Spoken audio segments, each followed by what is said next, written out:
மத்திய அரசாங்கம் நீர்ப்பாசனம் வடிகால் துறை JPS மூலம் கிளாந்தானில் 17 திட்டங்களுக்காக 4.15 பில்லியன் ரிங்கிட் மேம்பாட்டு ஒதுக்கீட்டை அனுமதித்துள்ளது.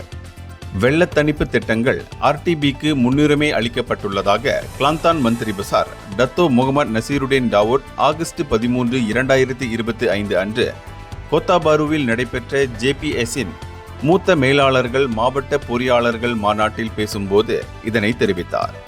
இந்த வெள்ளத் தணிப்பு திட்டங்கள் மக்களின் பாதுகாப்பையும் சொத்துக்களையும் பாதுகாக்கும் என்பது அரசாங்கத்தின் உறுதியான நோக்கத்தை வெளிப்படுத்துவதாக அவர் கூறினார். இம்மாநாட்டை துணை பிரதமர் டத்தோஸ்ரீ ஃபடிலா யூசுப் தொடங்கி வைத்து பேசுகையில், அண்மையில் கிளாந்தானை பாதித்த வெள்ள பேரிடருக்கு பிறகு பாதிக்கப்பட்ட உள்கட்டமைப்புகளை உடனடியாக சீரமைக்குமாறு அவர் JPSஐ கேட்டுக்கொண்டார். இந்தியர்களின் இதய குரல் மக்களோசை.